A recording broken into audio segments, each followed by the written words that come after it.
Thank you, everyone, for coming out to the Tulsa.net user group. Tonight, we got Measure Twice, Code Once by Tim Rayburn. Tim, great to have you here. I'm going to let you go ahead and do the intro and take it from here. Awesome. Thank you very much, Sean. So as mentioned, my name is Tim Rayburn. I'm a vice president of consulting with the wonderful company named Improving. We are everywhere for your convenience at this point. It's, oh, how the times have changed. Sean knew me back when it was, oh, we're this consulting company in Dallas. And nowadays we're the consulting company that's in 3 countries, has 18 offices, 1,800 employees. So yeah, it's been a trip. So I am an 11-time Microsoft MVP from everything from BizTalk Server to Azure. I am an author of a book back in the day called Entity Framework 4.1, an expert cookbook. I'm a crazy barbecue fanatic, and sorry for the people who are actually in Tulsa. I'm not in Tulsa, and as such, there is no barbecue this time. Okay. I will have to come back at some point and actually do the barbecue trip and bring along barbecue once again. I am, in fact, a level 1 Magic the Gathering judge. I am a nerd in all ways it is possible to be a nerd. I have, in fact, been at the semifinals of the World Masters Tournament of Dominion, and I used to own a game store. So I do all the things. So today we are here to talk about performance. And so I brought along a group of friends who are all focused on speed, because speed is the key to a performance, right? So my friends and I are going to talk to you today about all these wonderful topics. And so here is our agenda for this evening. The Flash and I are going to talk to you about what is performant code to begin with, right? Like, what does that mean? Then Quicksilver and I are going to have a conversation about what exactly is fast and how fast is fast. Then Sonic and I are going to be going, yes, but what is fast enough? Okay. And then Soup and I are going to talk about the realities of what is the minimum acceptable tooling that you should be running in your code. For the record, this is, well, I will end with measuring actual performance with our Power Cosmic friend Silver Surfer. I generally find that most people who attend this talk just get blown away with the, what do you mean I can do all of this with 12 lines of code that I do in the minimal acceptable tooling section? And the final actual performance section, they're just like, okay, never mind. Like, the minimal acceptable tooling is enough to blow the mind, okay? So this is our plan for the evening. And so I hope this is the talk you came here for, because here we go. So let's talk about what is performant code. So I'm a consultant. Does anybody know what that means? My favorite answer to every question is, right? It depends. It depends is the consulting answer, right? Like, that's the answer that always wins the day. So when we're looking at code and asking what is performant code, we are trying to correctly balance 3 things. These being the correctness of the code, the maintainability of the code, and the efficiency of the code. Now, you might tell me, Tim, only one of those is about performance of the code. This is where I'm going to tell you, you are wrong. All 3 of these are about the performance of the code. The other 2 are about efficiency, is about the effectiveness and efficiency of the code at runtime. But if your code doesn't do the right thing, if it's built on a leaky abstraction, then I kind of don't care how performant it is. You're going to be back in there and touching it again, and you're going to be modifying it again. And code that is truly performant shouldn't be being touched all the time, okay? And maintainability is critical. And this is where you will often see people slide towards efficiency and give up maintainability. How many people have been on a project where there is a code file somewhere that exists that has something the equivalent of "here be dragons" in a big comment header at the top of the file? I've been there multiple times, right? Like, don't touch this unless you really know what's going on, okay? Improving has a client in Houston who we helped do a very complex system. And one of the source code files in there started with, "do not touch this unless you understand directed acyclic graphs. If you understand directed acyclic graphs, make sure you pass the following quiz." And it literally had a quiz at the top of the file in comments that you had to pass before you were allowed to modify that code. That was a necessary evil in that situation, but shifting that far in favor of efficiency over maintainability has a cost, has a very real cost.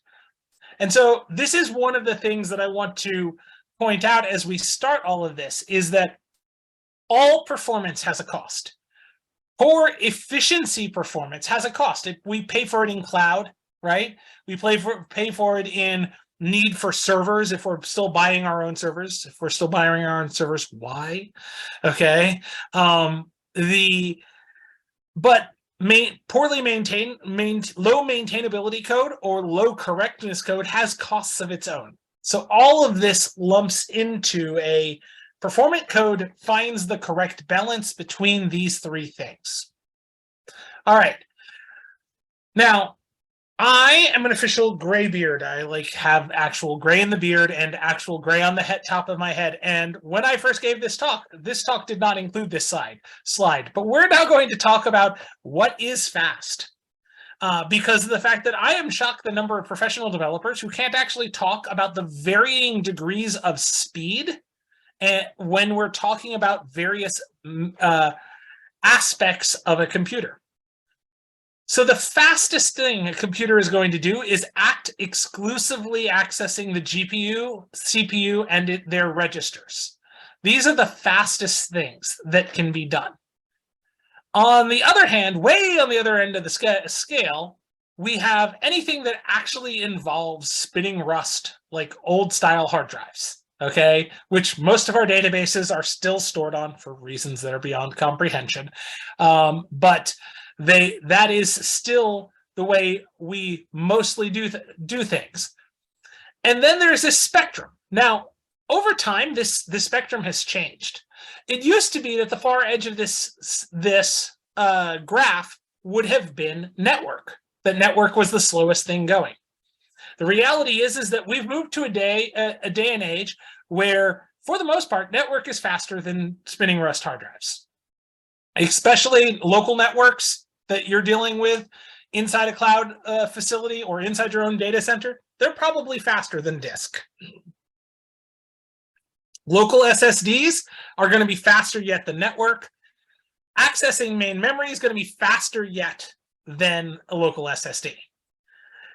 This is important because of the fact that it ties into these concepts of, well, if I'm trying to do a thing, I have to know which sort of order of magnitude that we're talking about here of speed I'm even in the ballpark to doing.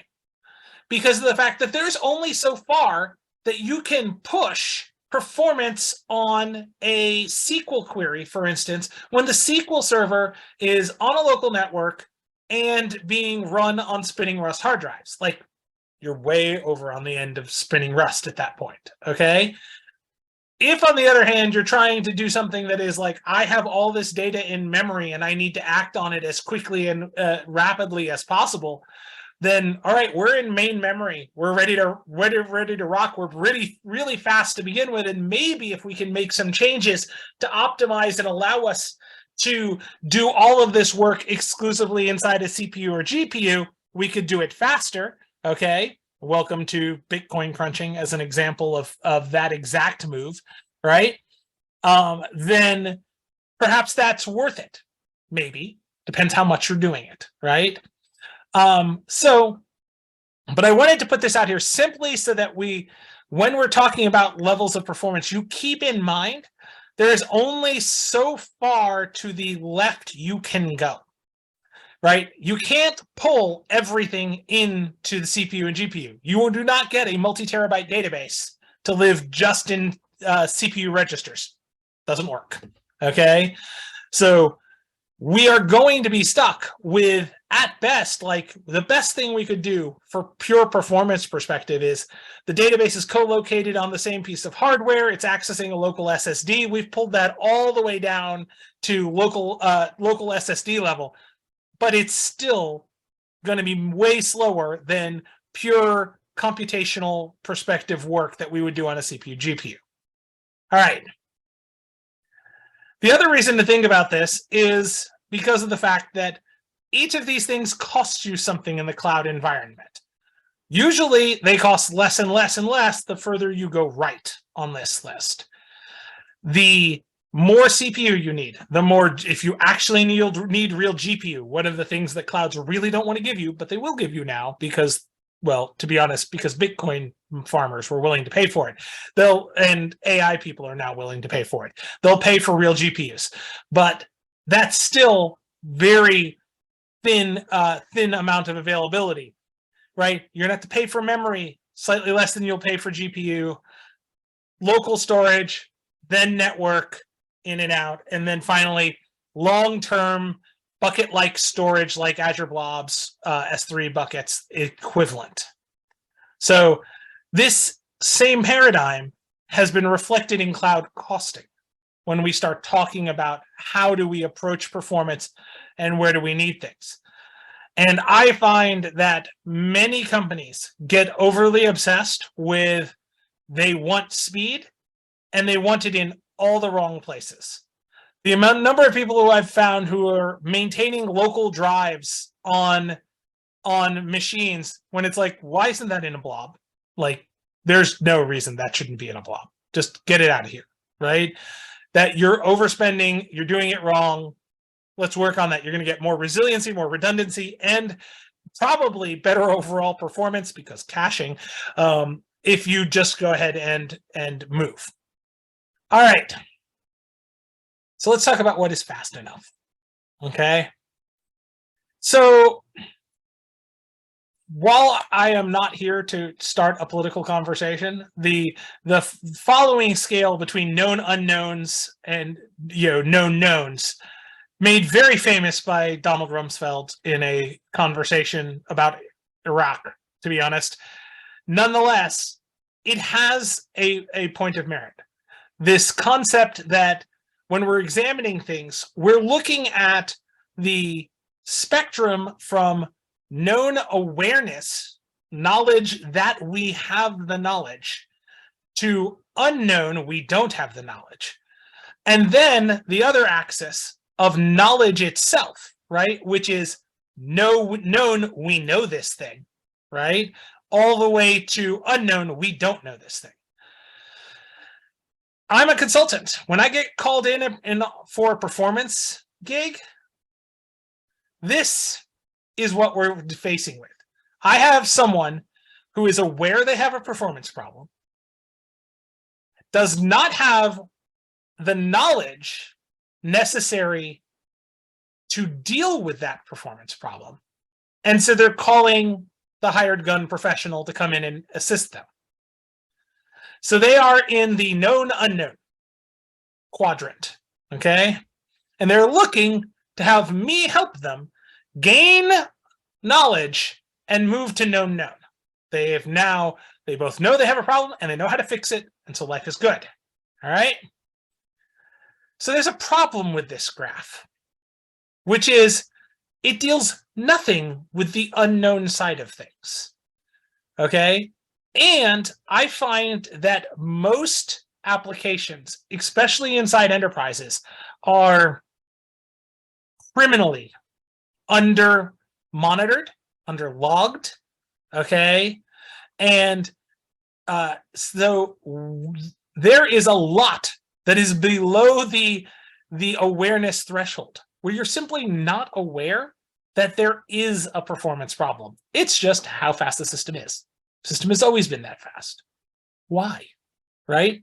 Where is there a problem? How do we even know that there might be a problem?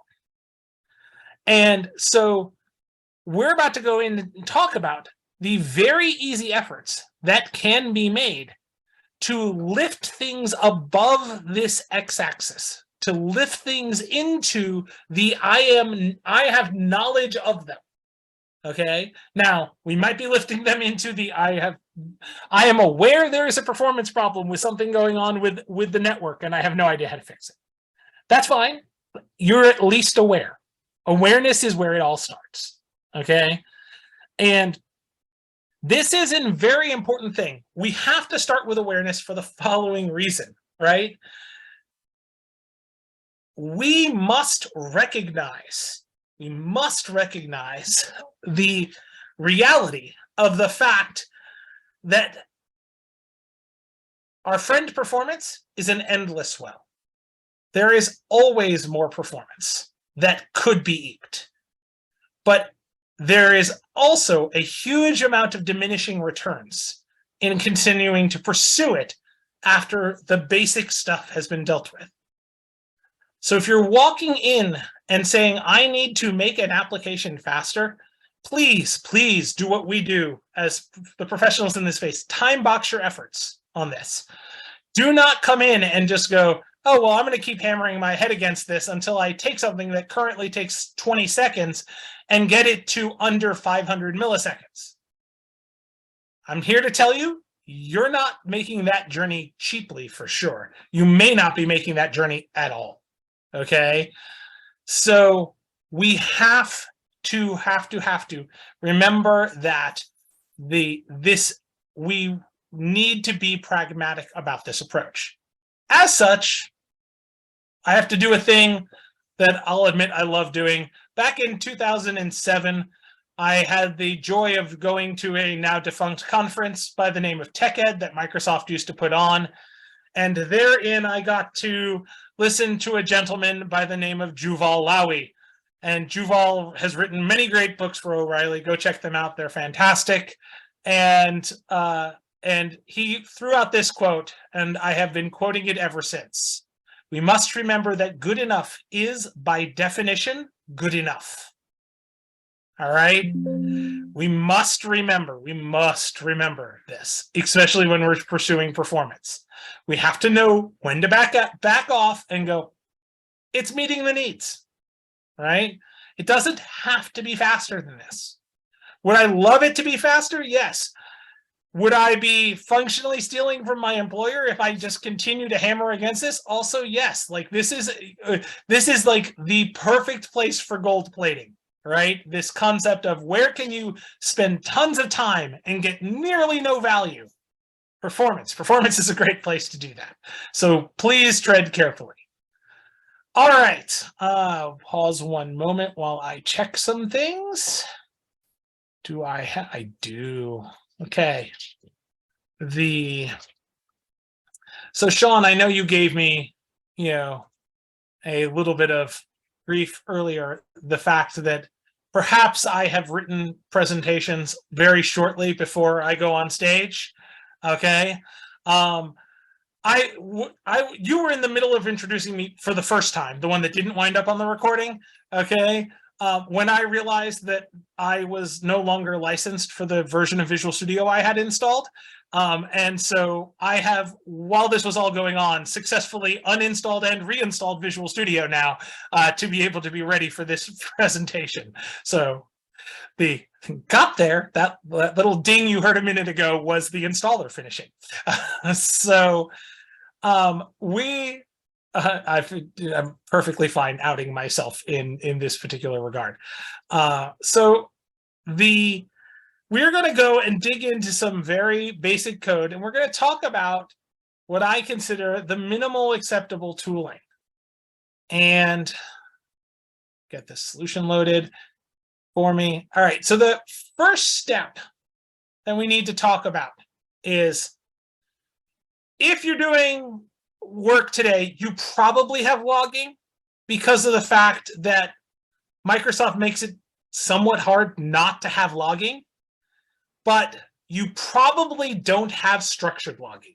You probably don't have logging where data elements are involved, right? Where you can put data elements into your log that can actually be searched with full fidelity of the data element, okay? There are many ways that you can go about this. I'm showing you one here today. That one is our friend named Seralog, okay? And we are going to use a logger into a logging framework called sec. This is a distributed log receiver, so it can take logs from all sorts of little things. You know, if you're in microservices land and have 15 little executables scattered around a dozen different places in the cloud, you don't want 15 little log files to go check. That's horrible. I mean, you want local files. Trust me, you want local files, but you want them and never want to look at them. You really never want to look at them, okay? And so sec is just one tool. There are lots of tools. I'm going to have made a couple of choices here today, and you might go, I don't like that tool. That's fine. If you hit the I have structured logging checkbox, you've made my point, okay? Do it as you will. If you want to do this into the elk stack and be doing it that way, fantastic, right? If you have other ways that you want to accomplish it, if you feel the need for some reason to write your own structured logging implementation, okay. Okay, there are lots of great options. Sec is available in a Docker container. You just run this wonderful little Docker command I've given you right here, and boom, you get a container spun up. And so we are going to be looking at our friend sec here in a moment. So let me get into my code here. All right. And then let me change my shared screen. So one moment. Do this. And do this. All right. So this is a project here that has been set up with what I consider the minimal acceptable tooling. And right now we're focused on the concept of doing logging. And so this logger right here is really what is involved in using a structured logger. I have this set up to write to the console because when I'm debugging, I'd like to be able to see things, right? I have it set to have a rolling day-long interval file log because files are good. Sometimes you've lost network connection. You need to actually be able to have local logs. And then we're sending to sec at localhost 5341. Now, this project that I'm working in that's called Measure Twice Code Once over here, and that we're going to make the startup project of this solution once again. This project is just file new ASP.NET project, okay, with nothing else changed other than what I'm doing in the program .cs file of this. I haven't really changed any of the functionality. I wanted something simple. So this is the weather forecast concept that is the common demo that is used today. It has a controller called the weather forecast controller that already was bringing in a logger here on line 14, okay, to do what it does. And the only thing I've modified is I stuck a logger statement in here to report the weather data in the middle, just to go, I want to actually log one real thing, okay? And when we do our structured logging here, we're going to go ahead and let's tuck this away and do F5 here, and hopefully all will be good and we will start up. Continue debugging. I forgot I had this set to release mode because the later part of this presentation does require us being in release mode. All right, so here is our friend Swagger, because this is a API project, we can come in here and we can say, hey, we want to be able to try out this thing. And we've got an execute button here. And just so that you didn't realize that I have nothing else up my sleeve, 5341, this is sec at the current time, okay? And you will see that all of the logging that has happened to SEQ into sec started at 19:16:56, aka less than 8 seconds ago. Okay, so we were completely blank prior to this. We started up, it showed all the gets into the Swagger to go get these various things, but we're getting nice, clean, consistent logging. Now we're going to go ahead and go back into Swagger, go ahead and say, get me a weather forecast. It will execute, it will give me a set of weather forecasts. And then if I come back over to this, you will see that if I rerun my thing, I now have a new set of reports in here, including this reported weather forecast, and off we go. Here's the data, okay? Now, that came in on this connection ID. This is a piece of data that we captured. This is the difference between logging and structured logging, right? We have this concept called a connection ID. All right, well, what if I said, hey, I want to search, but only where connection ID is equal to that value, right? And it's like, boom, these are the things that only the things that happened on that connection ID. What if instead I said I only wanted these things on this particular action ID, right? Then I could say action ID equals this, and I would actually get just the things that happened on that particular request that went into that particular action, okay? So this allows us to very quickly hone in and go, all right, I can see my logs at a fine-grained level. And with a tool like sec that can be taking input from multiple systems, you're going to very quickly be able to look at logs that get correlated. Now, for the record, not this talk, but if you want to have good, clean logs, then maybe whenever you call between systems, you should think about passing along a correlation ID so that you could come in here and go, hey, boom, this ID, right? That's going to flow system to system to system. And now I can see that entire execution path of what that correlation ID did as it jumped from service to service to service and did its work, all brought together, all structured, all searchable. This is what this is a very important concept, and is what the structured logging gives you at a bare minimum. And it costs you nothing. It costs you lines of code, like less than 10 lines of code in your program CS, and invoking a bunch of NuGet packages that already exist. Okay, so if you don't do this today, please do this. Okay, this will give you the ability to go, where is my log? Where is actual performance looking at for things that I have measurements on? Okay, we'll talk about getting measurements where I don't need measurements later, or don't have measurements later, but at the very least, I'll be able to go, client says that the performance is slow. And it's like, well, client can say that, but I'm getting sub 500 millisecond response times to every request that came from them today, because I can come in and track their user identifier and know everything they did and see the actual performance. Or I can go, hey, when I have something that is overall, hey, I've executed this thing and it took X amount of time, right?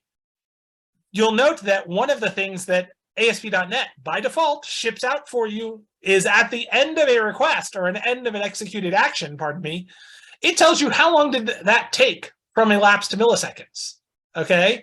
So now you can come in here and do things like elapsed milliseconds is greater than 5, right? And those are all the things that took more than 5 milliseconds. Looks like I have examples on here that are outliers for bad performance. I can go find the ones that are over 100. and go, all right, somebody needs to explain to me why getting the swagger.json, which I can actually explain, it's a bunch of reflection, took more than 100 milliseconds, okay? But this is the type of thing where you can come in and go, oh, I get this, and I get this all for free, right? Like I can go and find on an ASP.NET MVC application that all I did was bring in open NuGet packages and plug them in, do no other real work, right? And ASP.NET is already instrumented with the data that I need. Just have it and use it and log it, okay? Because this will give us awareness. This is floating above that awareness line that I now can come in and go, oh, this might be your problem. Or at least somewhere in this execution path, there is probably a problem. All right. So we're going to cheater slide deck here and show you the backside of PowerPoint rather than switching screens because I'm about to go back into code. The next thing that we need to talk about is health checks. So I am sure there are people on here who haven't yet moved everything into Docker containers, running in Kubernetes, or doing things like that. I am also sure that there are people who have, okay? Health checks are a fantastic thing, regardless of whether or not you're in Kubernetes. Kubernetes makes amazing use of health checks and liveness checks, and I love that system because of it. But they have value without it. Okay. And if you come back into our friend over here and in the code, and if I were to open up and go back to our program.cs, and if all I did was add in the line of code right here on line 46 that says, I want to use health checks, which by the way, doesn't even take a NuGet package. This is ASP.NET shipped. Okay. Just app.usehealthchecks/health, please. Okay. What this gives us is in my running application over here, I have a route that I can hit that is /health. And that will come back with the immensely detailed and informational healthy. Okay. Now, this is lightweight because it's meant to be fast and it's meant to be pinged by internal infrastructure. And this is what Kubernetes does. And it literally will use this and go, hey, if that thing says it's unhealthy, just kill it, because Kubernetes would rather throw away your container than figure out what's wrong with it. And they're right, by the way. But many pieces of advanced NuGet packages that you bring in will plug into health checks. And if they hit something where they lose a database connection or lose a connection to a queue or do things like that, they will shift the healthy state of your application and say, hey, I'm unhealthy, okay? This can be monitored, should be monitored, is useful holistically, regardless of whether or not you're in Kubernetes. And if you're in Kubernetes, it's even better. Now, Kubernetes has a cousin of health check that it likes as well, which is called the liveness check, okay? Liveness is there to answer a different question, which is, are you ready for business? Which is different than healthy. You can be healthy, but not ready for business yet, not ready to actually receive traffic and start doing your job. But the health check alone is very valuable, and it gives you a lightweight, is my app still running and doing its thing, right? That you can add to your internal monitoring, tell your ops group that you have this, they will be happy, okay? And it will help you understand how performance is going in your system from what your operational group will do by plugging into this. All right. Those two things, basic minimal accepted tooling. Now let's kick it up a level. Open telemetry. So again, looking like a graybeard. Once upon a time, we all had to just understand how to do performance monitoring at the operating system level because of the fact that it was the only way you could do it, right? And I was a master of figuring out what perfmon monitors I wanted to care about, okay, and the like. And I never want to return to that world. Then came along a group of tools that were like, we're going to instrument and provide telemetry out of various platforms. And that's going to be our value proposition, is that we have tooling that will do that for you. And so was born New Relic, so was born App Insights, and the like. And then somebody went, why are these guys gathering all this data and shipping it back to their proprietary databases and giving us no real access to that information, especially when they're having to go back and ask the framework teams to give them the necessary hooks to be able to measure things like what every network connection starting and stopping is costing from a time perspective, etc. Why isn't there a standard for that? And so was born OpenTelemetry, this concept of, let me gather information, telemetry level information, very low level information. This is not logging. This is well below logging, okay? And we're coming in and want to be able to really look at how are we gathering these things up and shipping them out of our systems.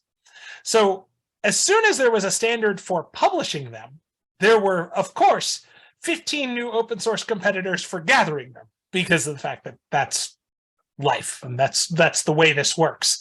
Okay. And so today I'm using Jaeger. You can use Grafana. I don't care. You can use Prometheus. I don't care. Okay. There are lots of options in this space. You can use New Relic's ability to pull in OpenTelemetry. You can use App Insights' ability to pull in OpenTelemetry. Okay. All of those things are true. You can do them, but you should be doing one of them. Okay. And again, you should be doing it because of the fact that it will, gathering this and storing this and having it available in your operational side data gives you the ability to come back and reflect on past history when you start having a performance problem. Coming in and adding these in when you have a performance problem has slowed everything down, right? You can be so much faster if you're just always keeping the last 30 days of telemetry data. And it's like, we've got it, it's over here, we're doing it, we roll it off after 30 days. But for the last 30 days, I can interrogate exactly how my system is performing from a telemetry perspective and be able to do things. So as I mentioned, again, just a bunch of packages that exist you can grab. So OpenTelemetry, the extensions for hosting, the exporter for a console, the instrumentation for ASP.NET, the instrumentation for HTTP, and in this case, an exporter that talks to Jaeger. That's the last one that changes to, if you're using Grafana, use Grafana or whatever. Okay. And for the record, .NET team, worthy of note, not even close to done in this space. .NET 8 has done a lot of work to increase the telemetry that's being shipped out by default. And they're working with the Grafana team to ship dashboards for all of this. So this is a space Microsoft is deeply investing in. So if they're spending all that time, you might as well like get the benefit of it, right? So again, over here, we've had, if we switch back to our code and look at our program CS, we have done the work to say, hey, I would like to be able to add OpenTelemetry with tracing, add the instrumentation for the runtime in ASP.NET. These lines roughly here between 20 and 30 come in and they get the job done. They set you up to be able to do this. Do them in your program CS and don't think about them anywhere else in your code. This is the bare minimum, okay? And if we look at the Docker statement that I have here, you will quickly see that I believe it is going to be 5775. That is our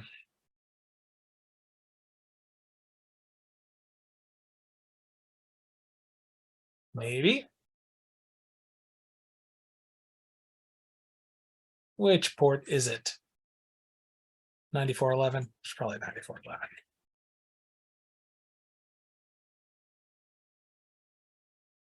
Nope. Trying to remember which of these ports is the one that actually has the UI on it for our friend Jaeger. Probably 5778. Yeah, it probably is. Thank you, Chris. And it won't be a UDP, so I think it's 16686 actually. is Okay. it? Okay. Hey, there we go. Okay, done.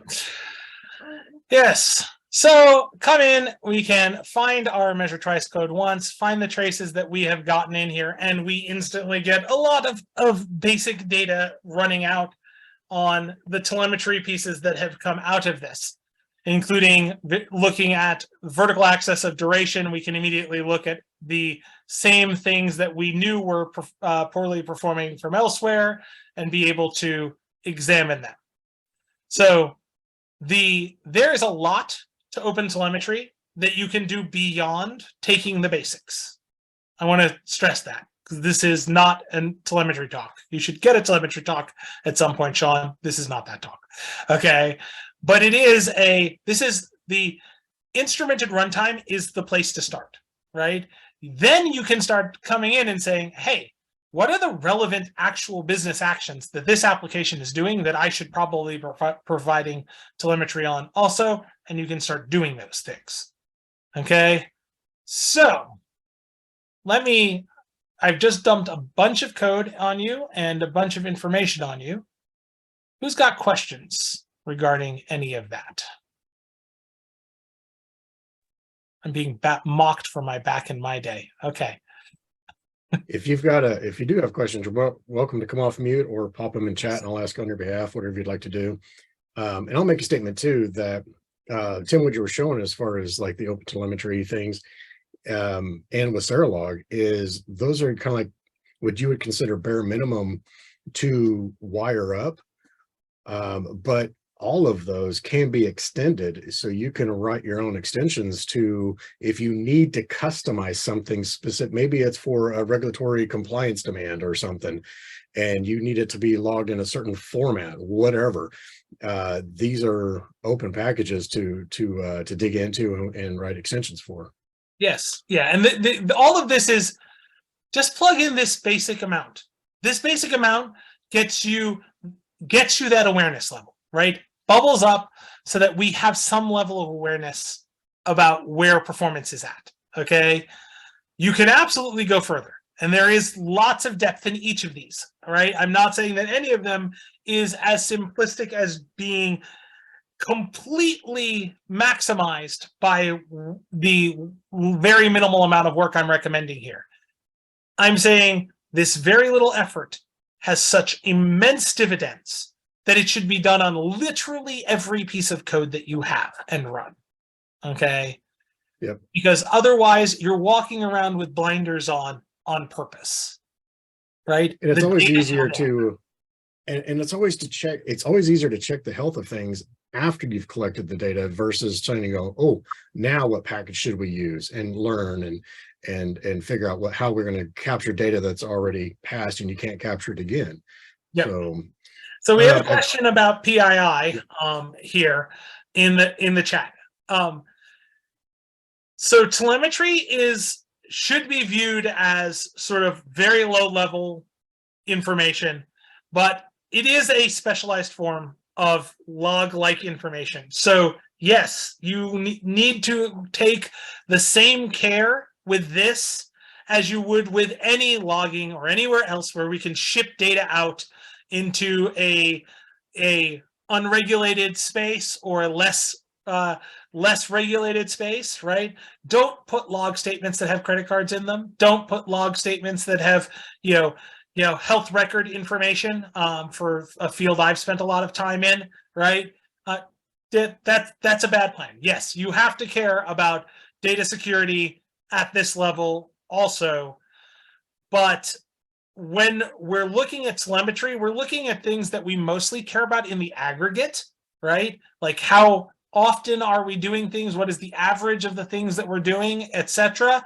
And so because we're in that space, we're caring about in aggregate, telemetry probably isn't the place you're going to wind up violating PII. Structured logging, oh yeah, you're going to get somebody who's going to put up a pull request that ships something they should not be shipping to a structured log. 100%, it will happen. Okay, but nonetheless, it's still a valuable tool. You just, like so many valuable and powerful tools, they have to be used responsibly at the end of the day. It's one of the things that, like, while BI dashboards are shockingly easy because Power BI is really good at its job, right? One of the examples I used to use in this presentation was, hey, we're going to pretend like we have an e-commerce endpoint, and we're just going to log out the dollar value of the closed, checkout transaction. Like, how much money did the person spend? Because you do that, and you do that in, a sec-like tool, and you can then go, give me that data element, sum it by the hour, and give me a chart, which is something all of these toolings can do. And all of a sudden, you are the CFO's best friend because you can show exactly how much revenue is flowing in by hour. Okay, a thing that he's probably not getting from the data team at the current time. Expect a conversation with the data team about how doing it out of your silly logging tool is not a place they want it done. But nonetheless, it could be done. Okay. Yes. And to add to that too is data residency laws. So any kind of logging, if you are, you still have to judge that carefully, where if it's metrics, that's not as worrisome. So if you're capturing something in Germany that is metrics, yes, that can come to the US. If it is PII information, that has to stay in the country of origin. So if you do have has to with an asterisk, has to or be disclosed, one of those two.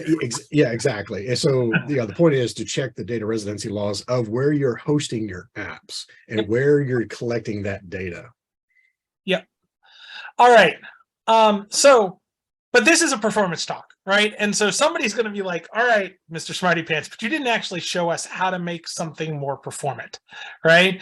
And so my last sort of key demo here is I want to walk through the process of actually showing you, like, how do I make something algorithmically efficient, right? When we're way on the left side of that spectrum that I was talking about, right?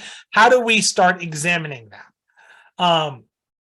And so we're going to look at a wonderful, another NuGet package, because NuGet packages is my favorite word for this entire thing, and it's called benchmark.net. And if you are not familiar with this, I would like to strongly recommend that everybody go to YouTube, find Nick Chopsis's YouTube channel, and just subscribe. Like, he loves this package, and he has good reasons to love this package. Nick does brilliant content. It's short. Watch him on 2x speed. It's great. Okay. But what benchmark.net does is give us a way to actually put things under statistically relevant load and really come to an understanding of how much memory and how much CPU is being used to do a particular task. So in this particular case, we're going to be comparing ND5 and SHA-256 hashes, because why not? Something basic that's a shipped demo here, okay? And we're going to set up a range of data that we want to hash. This data will be fixed, so we're not regenerating it every time. We have one fixed set of data allocated one time.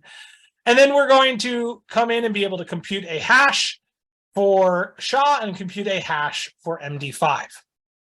And so we're going to go ahead and switch back to Visual Studio. Should have remembered that I had one more demo and not switched to the big PowerPoint before I did this. Okay. And then we're going to go back over here. All right. And we're going to move our friend so we can stop. Zoom tools are getting in the way for me. Move that up here. I've got 4 screens at home. I can move things out of the way. And we're going to set this new one as a setup as the startup project. Now, for this one, it is worthy of note that there are some things I want to draw to your attention as we start this. The first of which is we are going to be running this in release mode.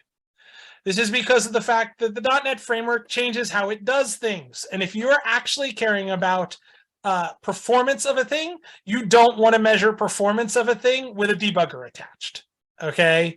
You will get vastly different pieces of information out of that and probably inaccurate pieces of data out of that, okay?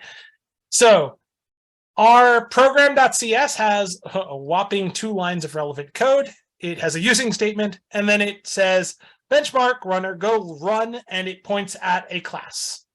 Okay, and the class over here, oh, I'm going to change this back. We're going to go actually run the SHA hash one. This one is set up for the other demo that I have currently. Here we go. So we're going to come in here and we're going to create our two hashers, create the data array. In the setup, we're going to go ahead and create the test data, and then we're going to compute these two hashes. Okay. Simple enough. Let's go ahead and tell this thing to run without debugging. And at this point, our friend benchmark.net is going to spin up a thing and go, all right, I need to make sure that we're running nice, clean .NET environments. We're going to make sure we have all of the code that we need locally.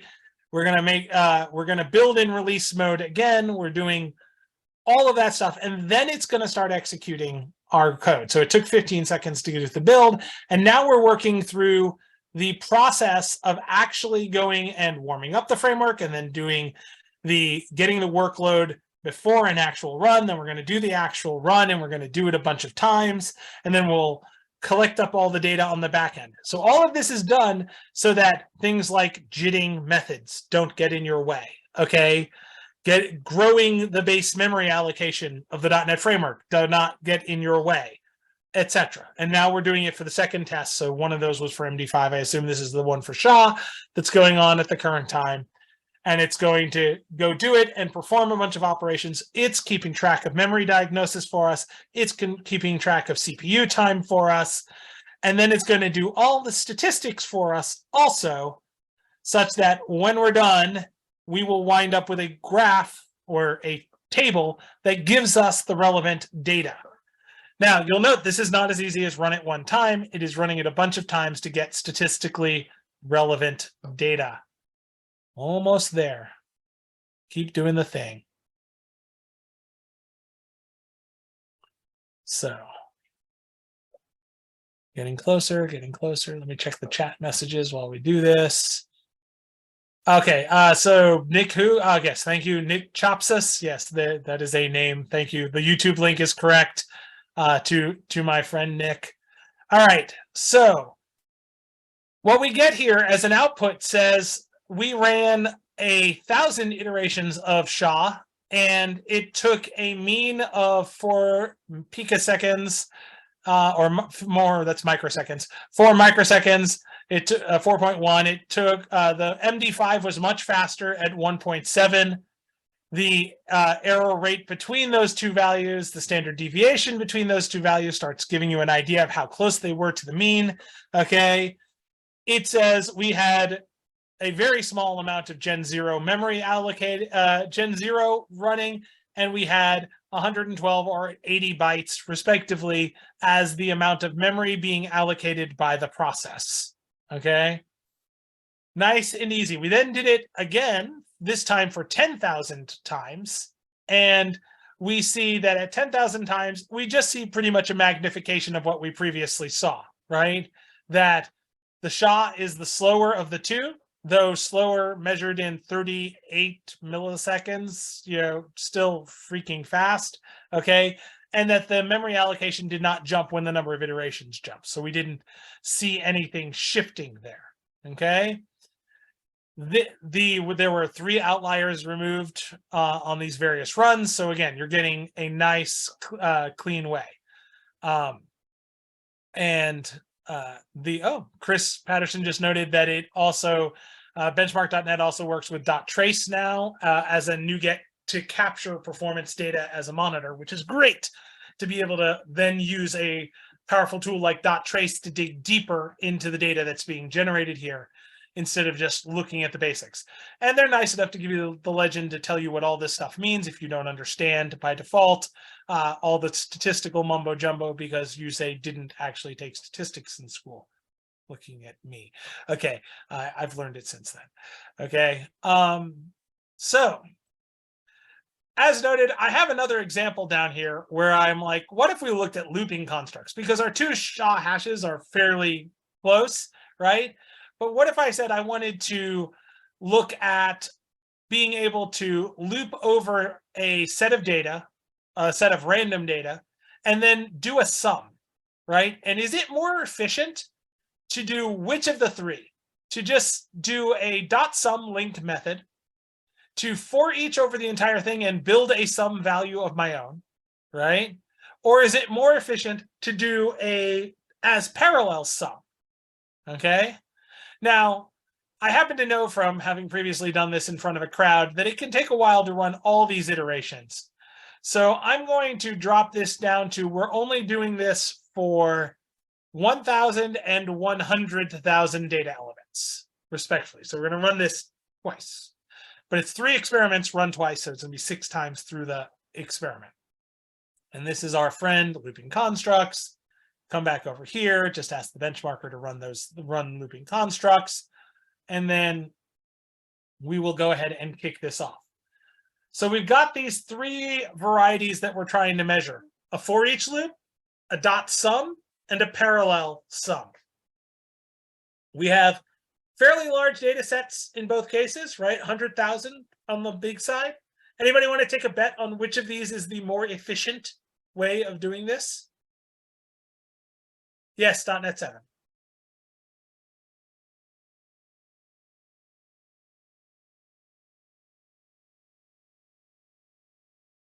Any takers?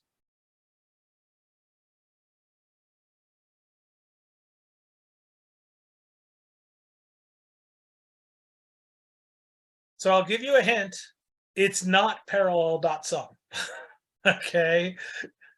The cost of parallelizing the data, we're not even close to the right number of decimal places of data to make that trade-off worth it. Okay. We're also just dealing with integers. And again, you probably want to be dealing with larger, more complex things than a sum, and be doing it for much, much more data than 100,000 to be able to get a reason why you would possibly defend. Yeah, and it depends. Hey, see, Josh was paying attention. The answer is always it depends. Okay. But at these levels of performance, this is the point about benchmark.net, right? Is it gets us to, no, I can measure that in actuality. I can go put it under pressure and actually measure, okay, and be able to get an idea of how performant a particular approach is. Now, reminder, this is when we're all down at the deep levels. Let's see. So the vote is from Stefan is linked sum unless it's vectorized now in .NET 8. For the record, I believe that it is. It might be in .NET 8, but I don't know. This is .NET 7 for sure. And at the current time, and I believe we will find that link sum and the for each loop are really close to one another. Okay, but that the link sum is going to edge out the handwritten for each loop, which is lesson to all of us: stop rewriting code. Okay, so let's see what we got here. For 1,000 elements, the for each just barely beats out. No notable memory allocation, right? But it is just barely faster to for each it. Okay, that the for each also remains faster at 100,000 elements, but again, just barely. And the error rate is higher and the standard deviation is higher. So while it is faster, it is more spread, which means the link implementation is more consistent in hitting its timing. It will more consistently hit 33,000 nanoseconds rather than the graph of that data spreading out more and more, which is what the higher standard deviation values mean. But even that is in 100, so it's very tightly clustered on. It takes only so long to run 100,000 integers. Okay, so all of this to go there it is. It is a tool that will enable you to do this type of analysis. So if you need to do that algorithmic look at doing things, you can. Now I'll give you a story out of my own history Though, fair warning, I'm about to tell a 20-year-old story. I was working for a .com that got purchased by a large Houston-based company who was going to take our platform and do amazing things with it. And so they moved our production environment down into their data centers in 2001. And vastly, we had the company in question was attempting to be Travelocity for intermodal freight. So intermodal freight are the big containers of freight that go on trucks and then on trains and then back. So intermodal, because it has two modes of travel, train and truck. Okay.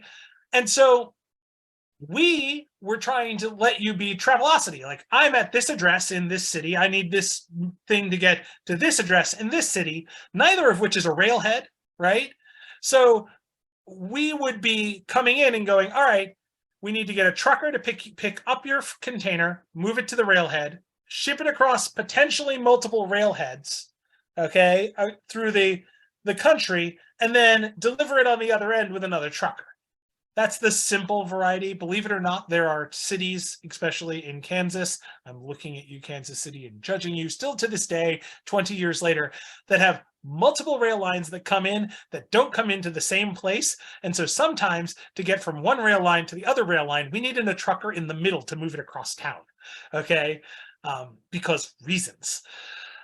So this is a very complex thing of all rails locations, join to all rail locations, join to all rail locations, join to all rail locations. We did it up to 5 deep.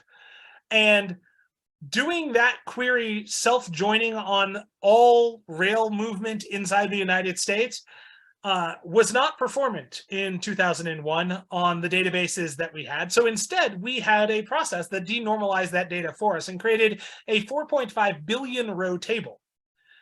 And it ran overnight. And we ran it basically every week to forecast another week's worth of data into the tables. So we sold to the big company, they went down, and somebody was like, well, we shouldn't be forecasting 2 weeks of this. We should be forecasting 4 months of this, right? Because I want to be able to look at what the rails are going to be doing way in the future. And so they did this knowing that they were asking for a table that is currently 4.5 billion rows to get much bigger. And they did it, and they literally cratered an Oracle server multiple times.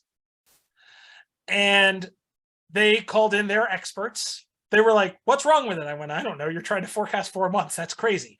Okay. And so they called in their Oracle experts. And their Oracle experts were like, no, this isn't us.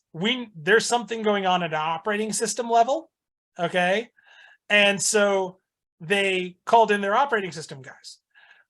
Meanwhile, I'm in Dallas. I didn't take the move to Houston. This is the best thing I ever did, was not move to Houston. So I'm in Dallas, and I get a note from the dev team that they're having problems forecasting 2 weeks anymore, okay? And I was like, well, what all did you guys do to this app since we gave it to you?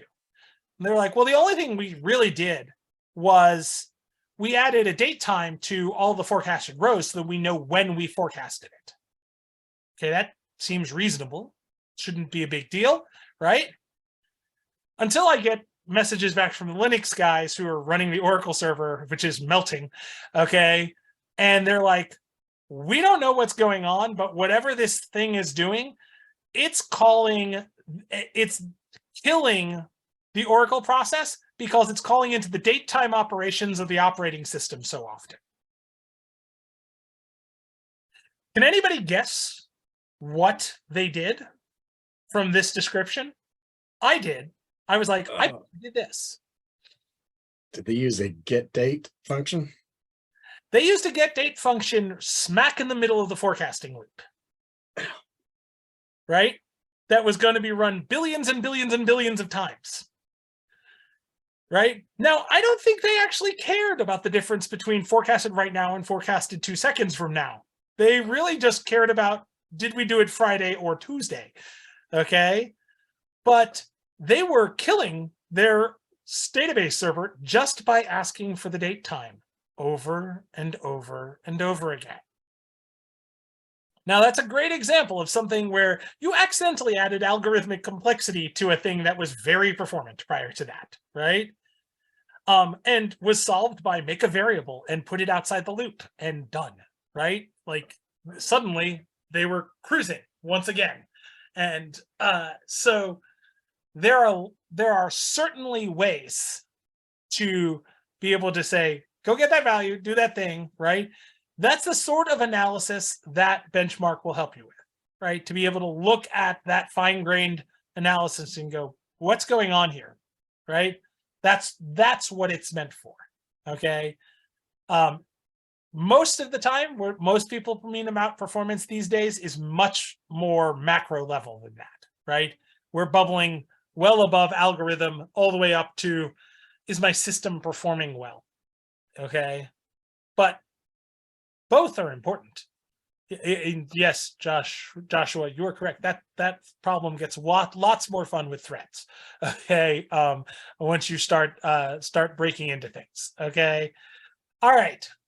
So let me come in here. Let's do a stop share, and I'm going to share one more time to my PowerPoint because there is a slide I want to show you. All right, so up on your screen at the current time is QR code. Okay, I do a drawing once a quarter where I give away prizes to people who give me feedback on my talks.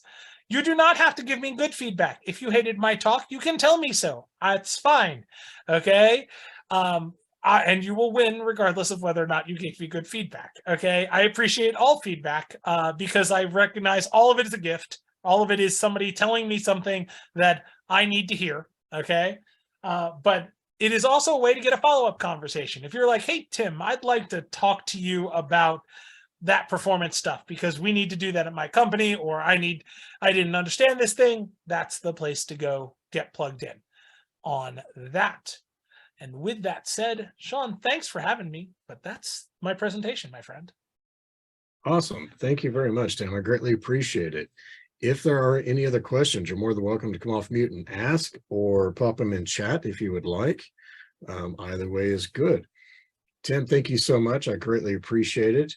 Very enlightening. And I have not actually developed code in a few years since I've been doing more cloud architecture stuff, but I have seen the transition from Log4net over to Seralog, and how it is the better or more preferred package for that.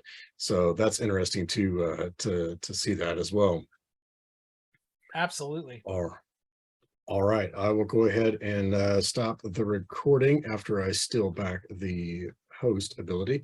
So thank you again. Greatly appreciate it. Yep.